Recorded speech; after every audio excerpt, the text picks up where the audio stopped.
Bonjour frères et sœurs en Christ, que le Seigneur vous bénisse abondamment. Alors ce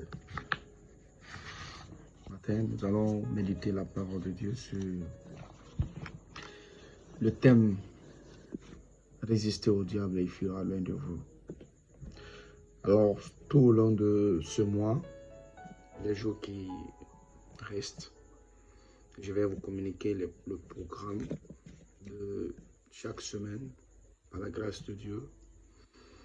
Nous allons ensemble essayer de voir ce que nous pouvons en tirer comme conseil sur ce thème.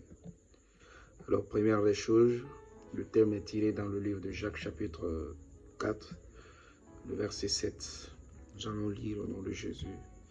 Et à chaque fois que vous voulez écouter cette parole, essayez de prier que le Seigneur vous fortifie à travers la parole-là, au nom de Jésus.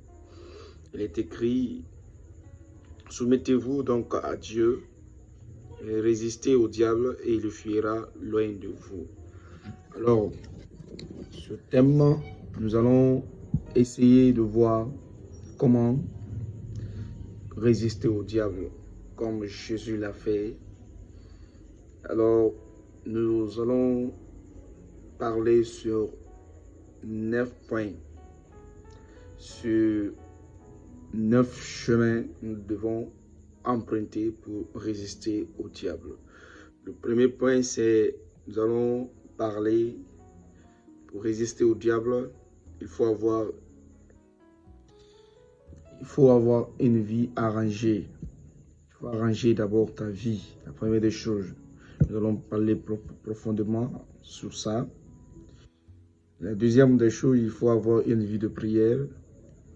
Et la troisième, il faut méditer la parole de Dieu. Avoir un menton spirituel, il est très important.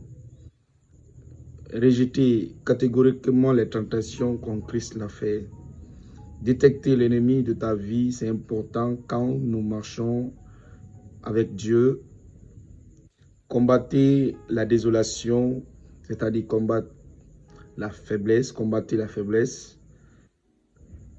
Nous savons qu'un paresseux ne peut pas combattre un lion. Alors, sur le 9e point, nous allons parler être isolé pour adorer Dieu. Confiez-vous à un directeur spirituel, c'est-à-dire, hormis des mentors spirituels, il faut qu'il y ait un leader dans ta vie qui va te conduire.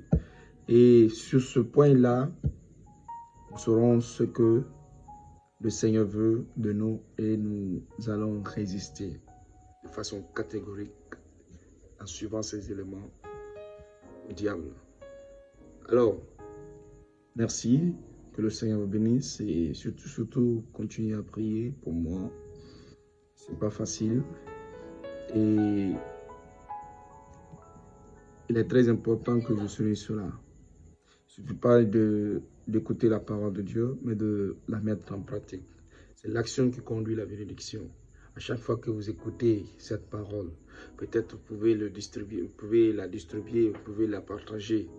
Et ce qui est très important, il faudra que vous agissez en fonction de l'action que vous allez, les actions que vous allez poser, vous allez amener la bénédiction de Dieu. C'est l'action qui suit la bénédiction. Que le Seigneur vous bénisse abondamment.